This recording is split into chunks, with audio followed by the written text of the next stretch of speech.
शुरू करो अंजू। बोलो श्री प्राणनाथ प्यारे की जय। बोलो श्री सतगुरु महाराज की जय। नाम से परे है पिया, नाम तो धराया यहाँ। नाम से परे है पिया, नाम तो धराया यहाँ। जाने सब नाम को, नाम का न काम वहाँ। शब्दों में आए शब्दातीत जो कहलाए रे।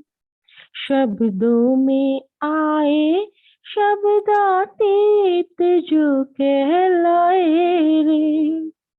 नाम से परे है पिया, नाम तो धराया यहाँ। नाम से परे है पिया हो, हो आ हो आ दूनी नाम सुन नरक कट जाए रे। नाम असल हम पे आखंड सुख पाए रे। दूनी नाम सुन नरक कट जाए रे। नाम असल हम पे आखंड सुख पाए रे। भेद समझ पिया तेरा जो जाए रे। भेद समझ पिया तेरा जो जाए रे। वो ही पिया मेरे तुमको यहाँ पाए रे। नाम से परे है पिया, नाम तो धराया यहाँ। जाने सब नाम को, नाम का न काम वहाँ। शब्दों में आए शब्दातीत जो कहलाए रे। नाम से परे है पिया हो,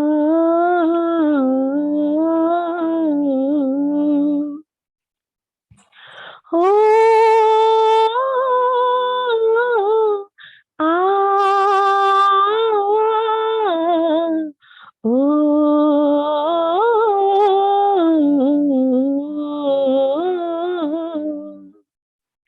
नाम श्री कृष्ण धनी देवचंद्र धराए रे। नाम दो मेट के प्राणनाथ कहलाए रे।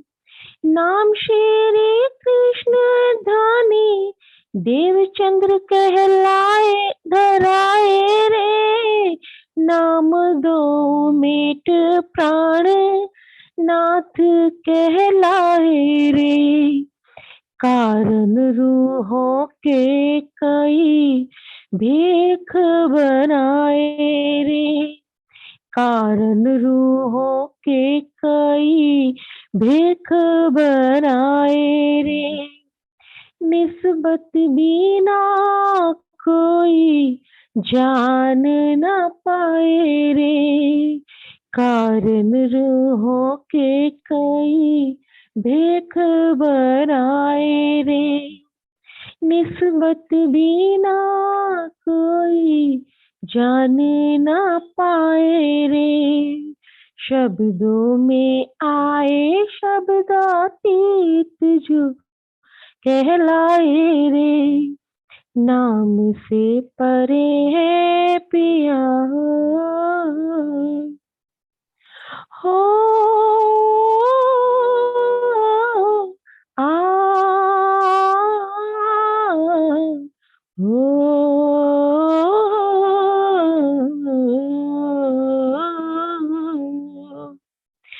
शब्दों से ही सुध पिया की आई रे, इश्क की लज्जत शब्दों से पाई रे, शब्दों से ही सुध पिया की आई रे, इश्क की लज्जत शब्दों से पाई रे, धार के तन पिया माया में आए रे, धार के तन पिया माया में आए रे, संबंध की सुध शब्दों से पाई रे, नाम से परे है पिया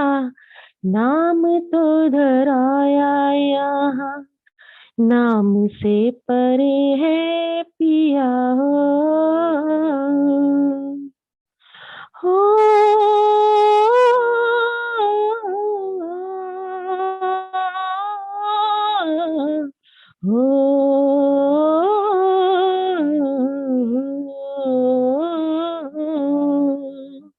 मोह तत्व यहाँ राज श्री कृष्ण तत्व, नूर तत्व परम धाम सुहाए रे, मोह तत्व यहाँ राज श्री कृष्ण तत्व, नूर तत्व परम धाम सुहाए रे, तारतम बिना कोई भेद न पाए रे, तारतम बिना कोई भेद न पाए रे, तारतम सबकी कुंजी कहाए रे, शब्दों में आए शब्दातीत जो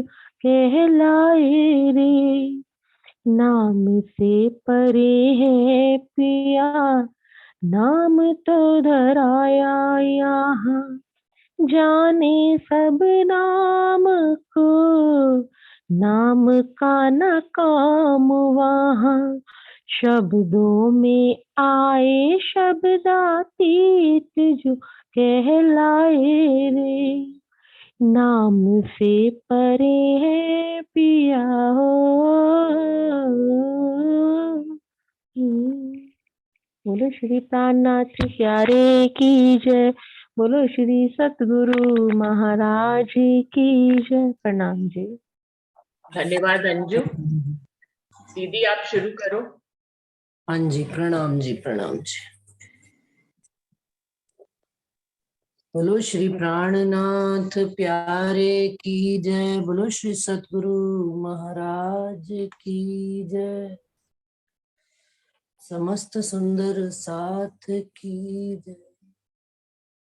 श्री वंदो सतगुरु चरण को करूं सुप्रेम प्रणाम, अशुभ हरण मंगल करन धनी श्री देव चंद्र जीना, श्री प्राणनाथ निज मूलपति, श्री महराज सुनाम, तेज कुंवर श्यामा युगल, जिक पल पल करूं प्रणाम, पिया जी को पल पल करूं प्रणाम।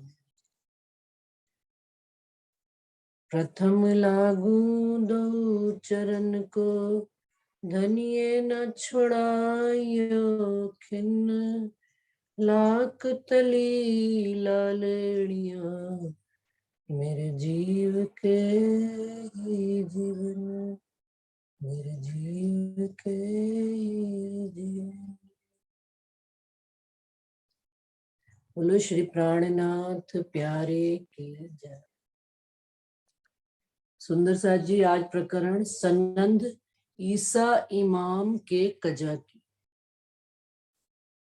इत ईसा मसीह आए के पहले किया सर अंजाम, काटे आउद दज्जाल के पीछे आए रसूल इमाम। इत ईसा मसीह आए के, इस 14 लोक, इस ब्रह्मांड में 28वें कलयुग में संसार में जो स्वप्न की बुद्धि का ब्रह्मांड था और चारों तरफ अज्ञानता ही अज्ञानता थी, अंधकार ही अंधकार था, उस ऐसे ब्रह्मांड में आकर सबसे पहले ईसा मसीह रूह अल्लाह श्यामा महारानी जी ने इस ब्रह्मांड में आके पहले किया सर अंजाम। पहले किसका सर अंजाम? सर काटा। सर अंजाम का मतलब क्या? सर काटना। अज्ञानता का, अंधकार का सिर काटा। कैसे? कि सबसे पहले वो क्या लाए? यहाँ पर तारतम वाणी, तारतम लाए। स्वप्न की बुद्धि थी, जागृत बुद्धि का ज्ञान इस संसार में लाए और तारतम से उन्होंने अंधकार का सिर काट कर प्रकाश का दीपक जलाया। काटे आउद दज्जाल के पीछे आए रसूल इमाम। और दज्जाल के, अभी अपन ने पहले पढ़ा था, दज्जाल की गुणंग इंद्रियां सारी क्या है? दज्जाल के अंग क्या है? गुणंग इंद्रिय, दज्जाल के अंग क्या है? तो ऐना आउद रूप रस छल बल वल अकल अगिन कुटिल ने कोमल चंचल चतुर चपल, ये सारे कौन है? दज्जाल के आउद है, हथियार है। पीछे आए रसूल इमाम, रसूल साहब के साथ इमाम मेहंदी जब आए तो उन्होंने दज्जाल के सारे ये आउद काटे। अब शब्दातीत की शब्द में शोभा बरनी न जाए, जो कछु कहूं सो शब्द में बोलूं कौन जुबाए। अब इंद्रावती जी कह रहे हैं कि जो शब्दों से परे, शब्दातीत, जो राजी महाराज हैं, जो परम धाम में शब्द पहुंचते ही नहीं, उनकी शोभा का वर्णन करना इन शब्दों में। अभी अंजू ने भी यही बोला भजन कि शब्दों में आए शब्दातीत। तो जो कछु कहूं सो शब्द में, अब अगर मैं उनका वर्णन करती भी हूँ, इंद्रावती जी कहते हैं, तो कहते हैं जो भी कहूंगी शब्दों में ही कहूंगी। अब समझ ही नहीं आता कि उनकी महिमा का बयान कौन सी जुबान से करूं कि बिना कहे बात समझ में आ जाए। और कहे बिना समझ ना आए तो कहनी तो पड़ेगी जुबान से, और जुबान में कहेंगे तो शब्दों में बात आएगी। तो शब्दों में वो कहते हैं मैं कितना भी वर्णन कर लूं वो अनलिमिटेड है। खूबी तखत न कह सकूं इन जुबा के जोर, जानो रात कुफर की मिट गई हुआ दिन जाहिर भोर। अब जब ईसा इमाम मेहंदी आकर कजा के तखत पर बैठेंगे, इंसाफ के तखत पर बैठेंगे, तो कहते हैं इस जुबान से उस तखत की शोभा मैं कह नहीं सकती।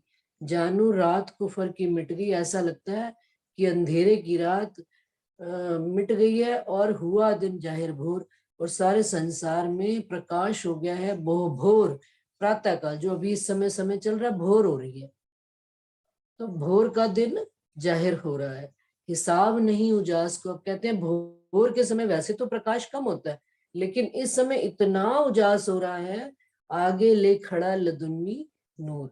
क्योंकि उनके आगे, उनके राजी महाराज के ज्ञान के प्रकाश के आगे कौन खड़ा है? लदुन्नी नूर, जागृत बुद्धि का फरिश्ता, लदुन्नी ज्ञान का फरिश्ता खड़ा है। जाए न बरन्यो इन जुबा, खड़ी अर्श अरवा हजूर। और धनी के आगे कौन खड़ी है? परम धाम की अर्श अरवाहें, वो सब खड़ी हैं, जिनका इस वर्णन से जुबा हो नहीं सकता। आगे खड़ा असराफी। देखिए अब राजी महाराज जब कजा करने बैठे हैं, इंसाफ करने, इंद्रावती जी बता रहे हैं, तो कौन कौन उनके आगे खड़ा होगा? आगे खड़ा असराफी, जागृत बुद्धि का फरिश्ता, और जबराइल हुक्म, और जोश का फरिश्ता, हुक्म का फरिश्ता। जोश सब रूहन पर वतन बका कसम, और परम धाम का, वतन का, धनी का जोश भी सब रूहों के साथ खड़ा है। यूं बैठे तखत इमाम। इस तरह से कहते हैं ना, जब इंसाफ करने, एक सिंपल सी बात है कि जज बैठता है अपनी टेबल पर, तो उसके आगे सारी किताबें पड़ी होती हैं, उसके ज्ञान की, संसार की किताबें पड़ी होती हैं। तो राजी महाराज जब अब तखत पर बैठेंगे तो उनके साथ साथ कौन खड़ा है? अब यहाँ पर किताबें नहीं, उनके असराफील और जबराइल दोनों बाजू और हुक्म का स्वरूप सब खड़े हैं कि भाई इसको लाओ लाइन पर, इसका ये फैसला, इसका ये फैसला। तो इलम से होगा, ये असराफील जागृत बुद्धि के ज्ञान से होगा और जोश के द्वारा, और हुक्म सबकी पैरवी करेंगे। यो बैठे तखत इमाम, इस प्रकार से इमाम मेहंदी श्री प्राणनाथ जी तखत पर बैठे हुए हैं, सिर छत्र, और सिर पर छत्र, छत्र किसका, मेहर का छत्र उनके ऊपर चल रहा है, और कई चवर, और चवर डुलाने वाले, चवर डुलाने वाले सब कौन है, यही असराफील और जबराइल है। रसूल अली आए मिले, और साथ में रसूल साहब के साथ अली भी आकर इमाम मेहंदी श्री प्राणनाथ जी के अंदर मिलकर बैठ गए हैं। हुई बधाइयां घर घर, इस प्रकार से संपूर्ण। अब बधाइयां क्या कहते हैं, शादी जब होती है ना तो घर में बधाइयां दी जाती है। अब यहाँ पर तो बधाइयां क्या, पूरे ब्रह्मांड में बधाई दी जा रही है कि इमाम मेहंदी पूर्ण पारब्रह्म अक्षरातीत आखरुल जमा इमाम मेहंदी आकर तखत पर बैठे हैं और इंसाफ करेंगे हम सबका। गुज थे मोमिन अर्स के, अब जो परम धाम के मोमिन, हम मोमिन छिपे हुए थे संसार में, ताकि जाहिर हुई खबर, उनकी भी संसार, उनकी भी आप प्राणनाथ जी खबर देंगे जाहिर में ही। सो बैठे घेर इमाम को, क्यों, उनकी कैसे खबर हो जाएगी, क्योंकि वो इमाम मेहंदी अपने धनी को घेर कर बैठे हुए। इस प्रकार से हुई बधाइयां घर घर। कई औलिये, कई अंबिये, कई फरिश्ते पैगंबर, सो सब आगे आए खड़े, हुई बधाइयां घर घर। इस तरह से कई औलिये, कई अंबिये, यानी क्या, बड़े बड़े पीर, पैगंबर, फरिश्ते, जिन्होंने ये मांगा था मेहंदी जमाना, वो भी सब आगे आकर प्राणनाथ जी के आगे खड़े हुए हैं। आइया किताबें जिन पर, बुजुर्ग जो मेहतर, मुसलमान आए संग, हुई बधाइयां घर घर। अब जिन जिन जो बुजुर्ग आगेवान कहलाए संसार में, जैसे जो पहली 4 किताबें ईसा उन पे वो वेद कतेब पक्ष में जो 4 किताबें उतरी हैं, अंजील, जंबूर, तौरेत, हाँ, अंजील, जंबूर, अंजील, तौरेत जंबूर, तौरेत, इनसे और इन्होंने जिन इनके द्वारा, पैगंबरों के द्वारा उतरी, बुजुर्ग जो मेहतर, और किताबें जिन पर उतरी हैं, मुसलमान आए संग, मुसलमान भी उनके संग आए हैं, हुई बधाइयां घर घर। कहने का इस चौपाई में तात्पर्य ये है कि जब प्राणनाथ जी इमाम मेहंदी कजा करने के लिए बैठेंगे काजी बनकर सारे ब्रह्मांड का, तो जितने भी संसार के राज्य के अपने तो फरिश्ते हैं ही हैं, जबराइल, असराफील, लेकिन साथ साथ जितने भी पैगंबर आए थे वो भी सब प्राणनाथ जी के अंदर ही आकर बैठेंगे, और जितने वेद पक्ष के भी आए थे वो भी सब प्राणनाथ जी के अंदर आकर बैठकर सारा न्याय का फैसला करवाएंगे और खुद बैठकर देखेंगे भी सही। मुसलमान कई भेख सो, पीर मर्द फकीर, पीछे कोई न रह वही, हुई बधाइयां घर घर। और मुसलमान भी जो कई भेख में अनेक भेष धर धर कर आए थे, पीर आए थे, फकीर आए थे, मर्द आए थे, बड़े बड़े मर्द, कि उनके जैसा कोई और मर्द नहीं संसार में, तो वो भी पीछे नहीं रहेंगे, वो भी अपना मान गुमान शान त्याग कर धनी के चरणों में आएंगे।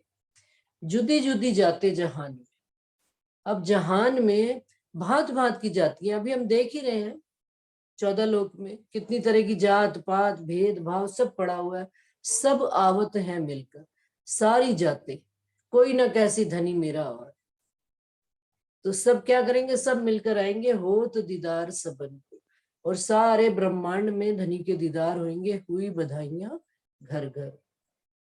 हिंदू भी आएगा, मुसलमान भी आएगा, सिख भी आएगा, ईसाई भी आएगा, जैनी भी आएगा, सब आएंगे। दुनिया चारों खूट की, जो दुनिया चारों खूटों पर, चारों कोनों पर जिससे बंधी हुई है, जात सब आवत हैं एक दर, सारे मिलकर एक धाम धनी के दर पर, प्राणनाथ जी के दर पर, श्री निजानंद संप्रदाय की ओर आएंगे, मंगल गावे सब कई, और सारे मिलकर धाम धनी के गुण को गाएंगे, हुई बधाइयां घर घर। जिन्होंने कभू कानो ना सुनी, जात वर्ण भेष धर, आवत सब उछरंग में, हुई बधाइयां घर घर। जिन्होंने कभी कानों से नहीं भी सुनी होगी और भांत भांत के भेष धरे हैं, संसार के हम वर्णों में ही रह जाते हैं, हम भेष भाषाओं में गिरे रह जाते हैं, वो भी धनी की महिमा सुनकर सब एक एक करके उछलते कूदते हुए घर घर में बधाइयां देंगे और धनी के गुण गाएंगे। सुंदर साथ जी, ये बात है तो 7वें दिन की, लेकिन जरा हम इस बात पर विचार करें, ये ऐसा सीन हमने कहीं देखा है कभी?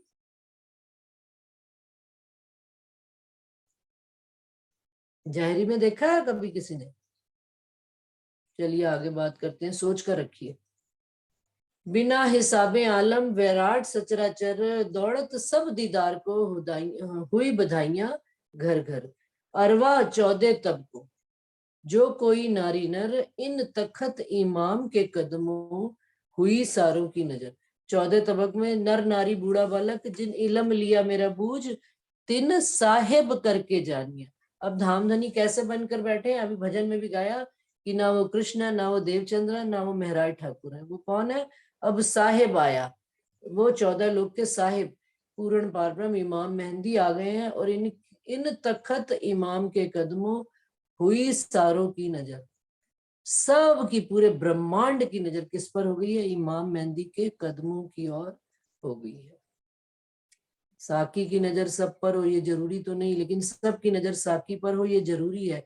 ये जो अपन गाते हैं भजन में, ये एक तो उसमें यह सबकी नजर साकी पर हो ये जरूरी है। तो ये इस वक्त की बात है कि सब अभी तो जिनको जिनको पहचान है उनकी तो नजर धनी पर है ही सही, लेकिन एक वक्त ऐसा भी आएगा सबकी नजर, पूरे ब्रह्मांड की नजर इमाम मेहंदी पर होगी, और अपने अपने फैसले का सब इंतजार करेंगे। धनी आपने मुझे क्या इनाम बख्शा, आपने मुझे क्या कजा दी, ऐसा करके सब मांगे। जब आया रब आलमीन, तब आया सबो आकीन, और मजहब सब उड़ गए एक खड़ा मोहम्मद दीन।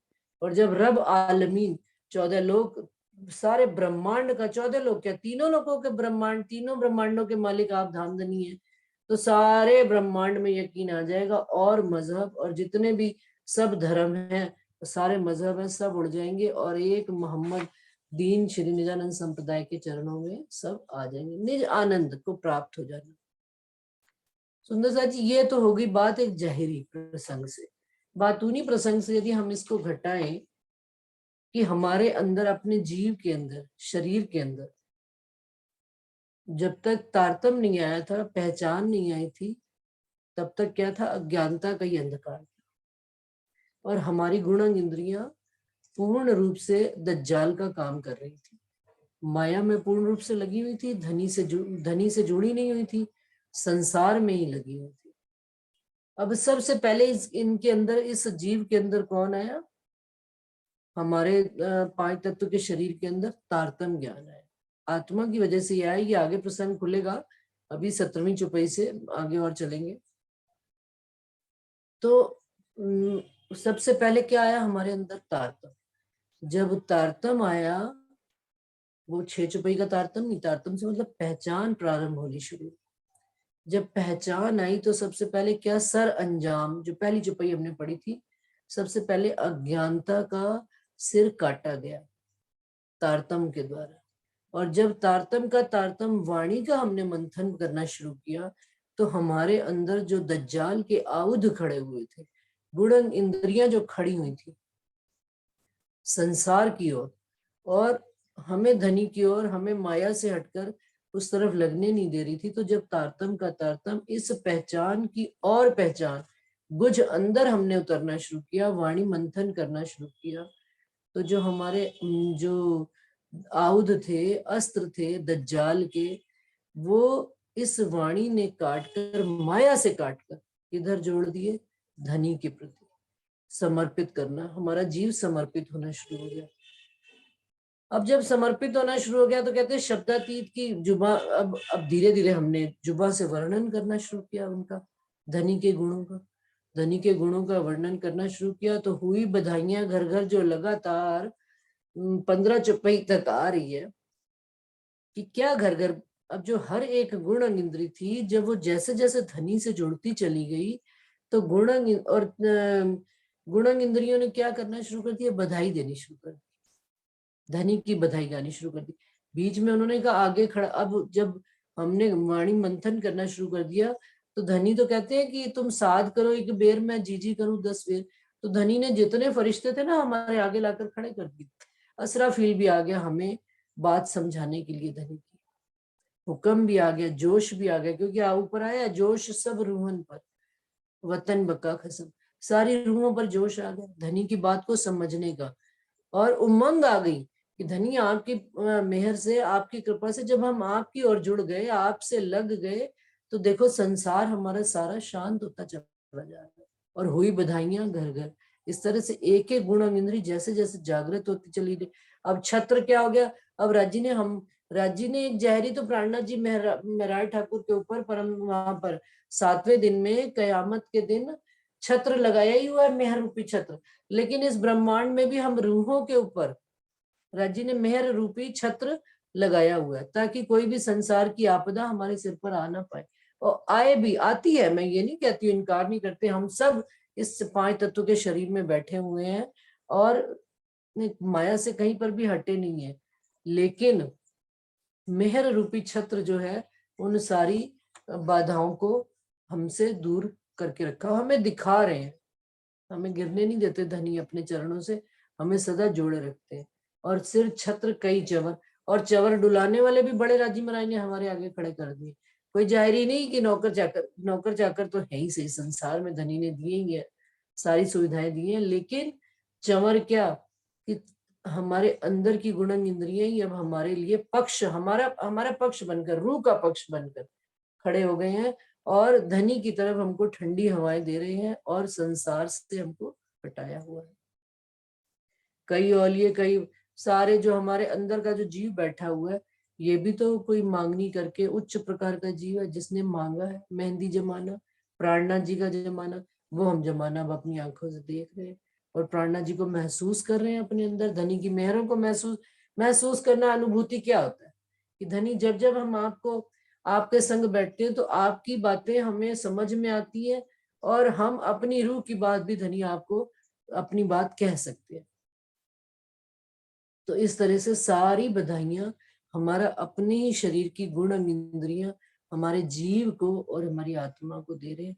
और निर्णायक रूप में एक दिन जब जहरी रूप में राज्य महाराज बैठेंगे, प्राणनाथ जी तखत पर बैठेंगे, और अब संसार में कौन सा तखत है, हमारा दिल रूपी तखत है, और इस पर क्या है, ईमान और इश्क की हमने चादर बिछाई हुई है, और धनी हमारे दिल पर आकर बैठे हुए हैं, और सारा वैराट सचराचर, और कहते हैं हुई सारों की नजर जो भी मैंने करी इन तखत इमाम के कदमों।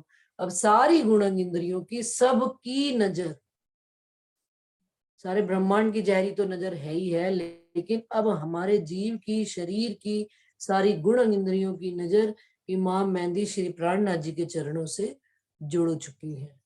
और सबका, और सारा मजहब, जितने सब गुण इंद्रियों के सारे जितने मजहब थे ना, अपने अपने सब ने समर्पित होकर एक धनी के चरणों में माथा टेकना शुरू कर दिया, प्रणाम करना कर दिया, और अब इनके अलावा कोई और दिखता ही नहीं।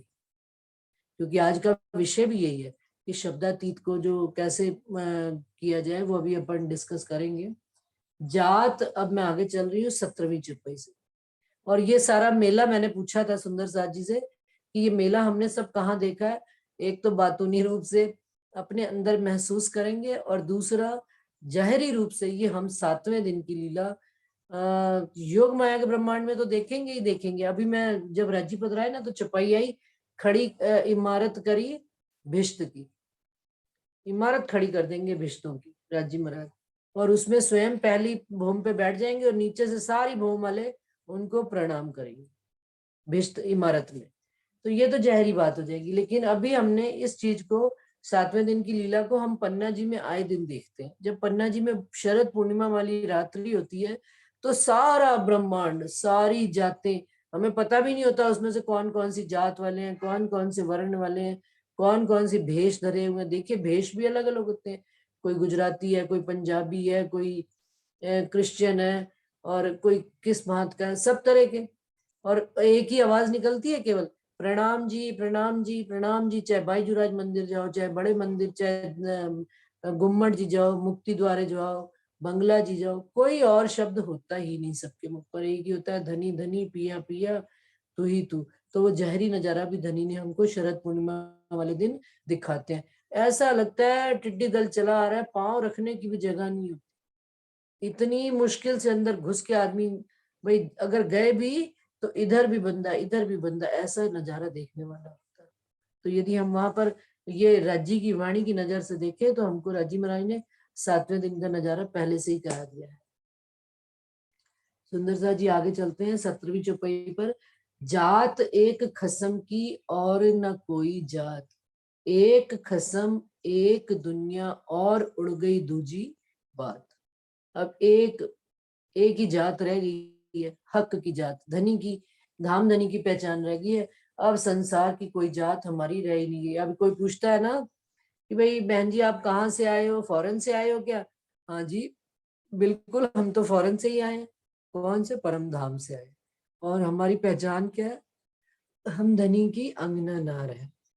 एक खसम एक दुनिया और उड़ गई दूजी बात।